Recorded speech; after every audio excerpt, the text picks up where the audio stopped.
datang di Amatir Tech ID. Selamat datang di Amatir Tech ID bersama saya Rifki sebagai host channel ini, dan saya ingin mereview yaitu controller yang menurut saya harganya lumayan mahal dan yang premium gitu. Bagi saya ya. Ini adalah Xbox One controller Series X atau S tahun 2020, atau tidak ya ini Xbox One controller Series X atau S yang terkini gitu. Jadi saya ingin mereview controller ini atau sekaligus membeli controller ini dengan harga yang lumayan mahal, yaitu harganya 830.000 dan itu termasuk shipping gitu. Ya, itu controller menurut saya harganya lumayan mahal banget. Nggak pernah membeli controller ya semahal ini gitu, yang semahal ini, yang harganya di bawah beda tipis di bawah 1 juta lah, di bawah 1 juta seperti itu. Nah, kenapa saya membeli controller ini? Itu dikarenakan ya saya membeli controller yang harganya 100.000, 300.000, dan itu ya rusak semua gitu, nggak nyampe tahan sebulan, 6 bulan, sebulan 2 bulan pun ya udah rusak, udah kagak bisa dipakai lagi, dan mengalami banyak permasalahan gitu. Dan saya harus beli sekitar 5 sampai 6 controller gitu selama ya 5 sampai 6 controller gitu selama saya di belakangan 2 tahun ini gitu. Karena controller pertama saya beli itu di sekitaran tahun 2021. Yang itu menyebabkan saya ingin membeli controller yang sekaligus saja, sekaligus mahal, premium, dan kemungkinan besar tahan lama. Controller ini selama 2 sampai 3 bulan, dan ini hasil yang saya review, subjektif opini saya tentang controller ini, apakah worth it atau tidak controller ini.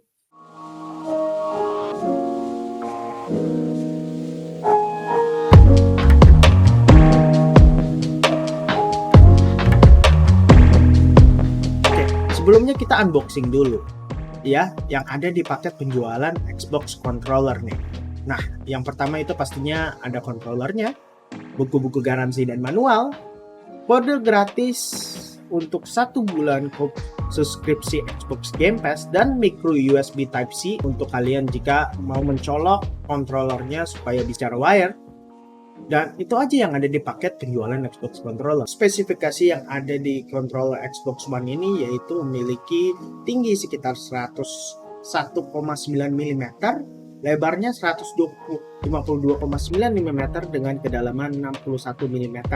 Dan juga perkiraan berat dari Xbox One controller ini yaitu sekitar 280 gram gitu. Dan bahan overallnya itu berbahan plastik dengan finishing atau paint matte, dan itu tersedia di berbagai macam warnanya gitu. Kalian bisa cek aja, banyak banget Xbox One controller ini menyediakan berbagai macam warna gitu. Tapi yang saya beli itu adalah carbon black gitu, versi carbon blacknya. Dan di bagian atas ada controllernya biasa ini ada penempatan tombol-tombol yang seperti Xbox yang kalau kalian lihat controller Xbox 360, D-pad yang berbentuk hybrid, dan juga share button. Nanti saya jelaskan fiturnya ini. Dan juga logo Xbox controller L1, L1, L2, M2, dan juga ada tombol kalau misalnya kalian mau pairing Bluetooth dari controller ke device-device yang mau kalian gunakan, itu istilahnya. Nanti saya jelaskan cara menggunakannya itu seperti apa. Di tombol LR-nya itu ada teksturnya gitu, tekstur geriginya, supaya kalian kalau misalnya menggunakannya bisa membedakan itu yang L1, R1, dan L2, R2 itu apa, di mana aja. Juga tuh di bagian belakang kalian juga bisa menemukan nih USB Type-C gitu, jika kalian mau controller kalian biar wired gitu, atau tidak menggunakan baterai double A sama sekali, tidak menggunakan fitur wirelessnya sama sekali gitu. Kalian bisa menemukan di bagian bawah itu ada suatu compartment ya. Jadi controller ini itu tidak menggunakan baterai tanam, tapi menggunakan double A baterai. Nanti saya jelaskan gitu. Kalau misalnya kalian ingin menggunakan fitur wirelessnya, bisa lihat di gripnya itu ada tekstur yang sama seperti di controller LR-nya, yaitu tekstur gerigi gitu, supaya grip kalian biar lebih enak. Tapi sayangnya ini semua bahannya masih plastik semua ya, bukan rubber gitu. Dan kalian bisa dilihat di bagian depan itu ada headphone jack 3,5 mm dan expansion adapter kalau kalian ingin menggunakan aksesoris yang didukung oleh Microsoft expansion adapter ini gitu. Jadi expansion adapter ini digunakan untuk menggunakan aksesoris. Untuk fitur yang pertama, kalian bisa memodifikasi profile atau pencet-pencet tombol yang kalian suka.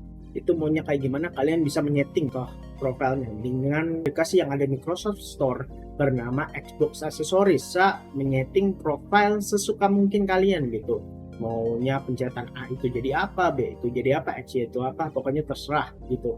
Dan ini bisa menyimpan up to ya sebanyak mungkin gitu yang kalian mau gitu profilnya. Itu fitur yang kedua, itu pairing Bluetooth. Nah, kalau misalnya fitur pairing Bluetooth ini, Xbox controller ini itu bisa digunakan oleh berbagai macam device. Mobile dari Android iOS itu bisa, Xbox One controllernya yang baru maupun yang lama gitu. Xbox One konsolnya tersendiri maupun yang baru dan maupun yang lama, PC pastinya, MacBook juga bisa, dan itu pokoknya hampir semuanya pengecualian Nintendo Switch, PS, PlayStation. Nah, kalau misalnya kalian mau pairing itu gampang banget sebenarnya, tinggal pencet tombol pairingnya, itu tunggu logo Xbox-nya berkedip berkali-kali dan itu langsung terkoneksi di Windows kalian. Jika Windows 10 atau Windows 11 atau mobile, tinggal nyalain Bluetooth kalian, cek aja di Bluetooth-nya, nanti juga ketemu gitu, tinggal pairing, udah langsung terkoneksi. Dan itu gampang banget cara pairingnya, dan nggak mau melakukan fitur wirelessnya, koneksi aja melalui USB Type-C. Yang diberikan oleh Xbox One controller ini yaitu fitur sharing. Nah, kalian harus aktifin dulu Xbox Game Bar-nya, karena di Windows, kalau kalian PC Windows itu untuk mengaktifkan, supaya bisa mengaktifkan tombol share-nya dan aktifkan Xbox Game Bar-nya, kalian main game itu nanti dia itu, ataupun nggak usah main game itu kalian tinggal pencet aja. Kalau kalian tinggal pencet itu kalian screenshot, kalian pencet lebih dari 10 detik itu dia recording gamenya melalui Xbox Game Bar. Jadi ya itu fitur dari sharing yang saya temukan gitu. Nah, di PC Windows setidaknya itu berdasarkan pengalaman saya sendiri gitu. Kalau misalnya ada yang kurang silahkan komen di bawah. Ini opini jujur saya tentang menggunakan gamepad Xbox Controller One ini.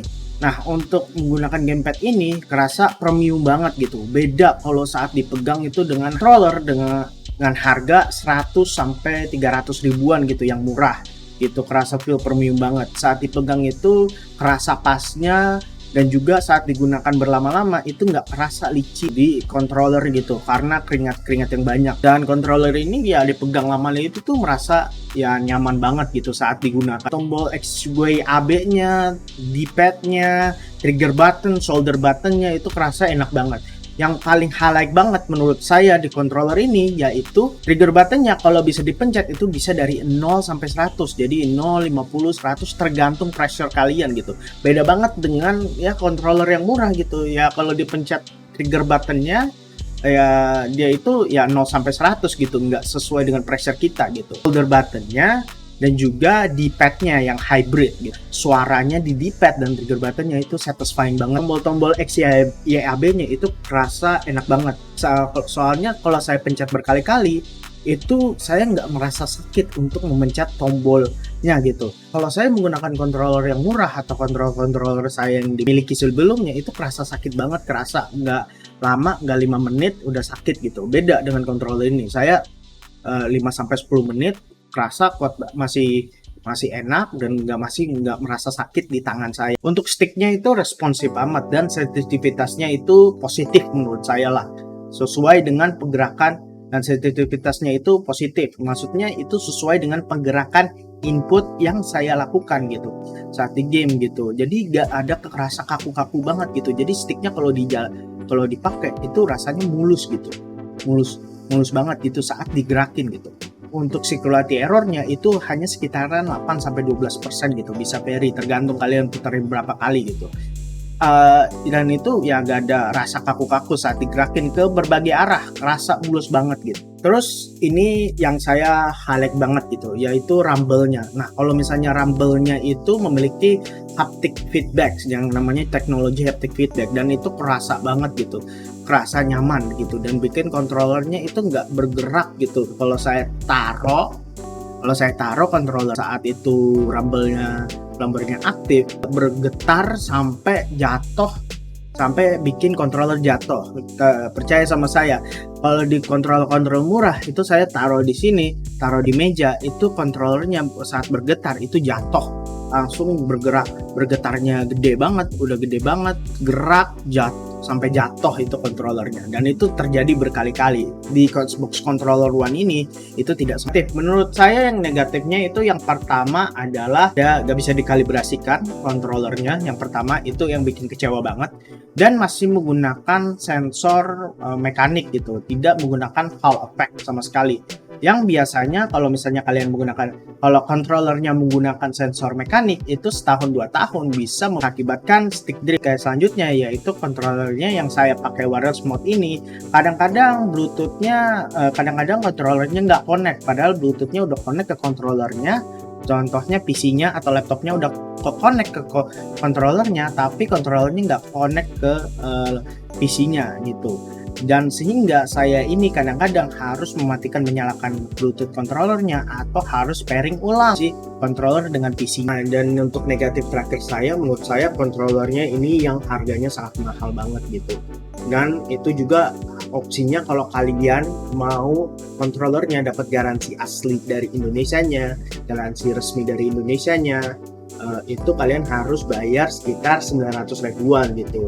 Kalau kalian beli versi yang OEM-nya yang harga sekitar 600-700 ribuan, ataupun kalian beli yang asli harganya sekitar 700-800 ribuan, itu kalian tetap gak bakal dapat garansi asli. Maupun yang 800 ribu itu kalian asli, itu controllernya. Akan tetapi dia itu gak ada garansi resmi Indonesianya, jadi harus yang 900 ribu untuk base versionnya. Dan itu memang sangat sedikit mengecewakan menurut saya, karena controllernya memang bagus tapi harganya sangat mahal banget. Oke, konklusi dari review ini, apakah controller Xbox One Series S ini worth it atau enggak? Menurut saya yang pertama ada worth it-nya dan juga ada enggaknya, dikarenakan saya menemukan beberapa hal. Yang pertama, yang menurut saya worth it, controllernya enak banget dipakai gitu, dari segala macam gitu aspek, dari sticknya, buttonnya, shoulder trigger, haptic feedback, pokoknya ini controller well built banget gitu. Dan yang kedua itu kalau kalian punya konten PC, Android atau iOS, ataupun kalian punya Xbox One konsolnya, itu sangat seamless banget untuk koneksi secara wireless gitu. Dan itu pairingnya cepat, gak butuh waktu yang lama, dan itu menurut saya sangat breakthrough banget gitu. Dan itu bisa dipakai di semua platform itu, dan itu sangat plus banget menurut saya. Dan yang ketiga dan terakhir, ini variannya banyak gitu kalau controllernya. Maksud saya variannya banyak apa? Kalau kalian nggak suka hitam, kalian bisa beli yang putih. Kalau kalian nggak suka putih, kalian bisa beli yang merah gitu. Jadi varian warnanya itu sangat banyak banget. Dan juga kalian bisa customisasi controller tersebut sesuka Anda di Xbox Controller Lab-nya, di website Xbox Controller Lab-nya. Saya nggak worth it dari controller ini, sesimpel-simpelnya yaitu dia itu yang pertama kita kasih tahu yang pastinya harganya sangat mahal banget. Itu harganya Rp900.000. Rp900.000 kalau misalnya kalian mau dapat nih garansi resmi. Kalau kalian mau yang harganya di bawah 800, 700, 600, itu kemungkinan besar gak ada garansi resmi sama sekali. Dan itu sangat, ya menurut saya agak mengecewakan banget. Kalian harus mengeluarkan duit yang banyak untuk beli satu controller itu gitu. Menurut saya bagus gitu, tapi menurut saya setelah pakai ya berjam-jam, saya sih ada enggaknya gitu, ada worth it-nya. Tapi menurut saya harganya mungkin diturunin lagi sedikit lah, supaya biar lebih worth it banget gitu. Yang kedua itu dia itu ya basic banget gitu, basic banget opsinya gitu. Ya maksud saya basic ya gak bisa dikalibrasikan ulang, masih menggunakan sensor mekanik, gak menggunakan Hall effect, gak ada adaptive trigger yang mengecewakan. Dia itu Xbox One controllernya itu cuman improvement dari Xbox One controller sebelumnya gitu. Jadi menurut saya ya lumayan bagus. Akan tetapi kan menurut saya bisa lebih di controller mahal ini, dapat base version yang kayak gini gitu, cuman nggak dapat apa-apa gitu, cuman ya basic banget gitu, cuman nggak ada trigger button yang di bawah, itu apa namanya saya lupa. Dan juga nggak ada opsi trigger button tambahan gitu selain yang basic banget gitu. Dan menurut saya itu yang membuat saya mengecewakan gitu. Pengguna user PC, ada controller yang lebih baik daripada Xbox One controller dan harganya lebih murah. Lebih murah, contohnya Guild King Kong Pro 2 itu dia lebih bagus gitu, dia punya hall effect, bisa dikalibrasi dan lain-lain. Gameser G7 walaupun masih wired tapi setidaknya masih dikalibrasi, dan 1112 dengan Xbox One controllernya sendiri gitu, mungkin lebih baik berdasarkan review-review yang saya lihat. Dan yang terakhir itu kalau kalian mau tetap pakai Xbox One controller, si controllernya kalian bisa beli yang wired version yang harganya sekitar 400-500 ribuan aja, dan itu lebih murah gitu, nggak usah menggunakan tapi dia wired gitu. Tapi ya 11-12 gitu, cuman dia agak lebih ringan aja. Silakan komen di bawah tentang opini Anda tentang Xbox One controller, atau enggak kalian mau nanya-nanya tentang controllernya lebih lanjut. Like dan subscribe channel ini jika kalian ingin mensupport saya dalam membahas berbagai macam teknologi, maupun dari barang-barang, game, teknologi yang lain, sosial media dan lain-lain. Pokoknya saya membahas teknologi di pandangan amatir gitu, yang masih ingin menelusuri tentang dunia perteknologian secara di pandangan amatir. Oke, saya Rifki sebagai host. See you soon di Amatir TKD.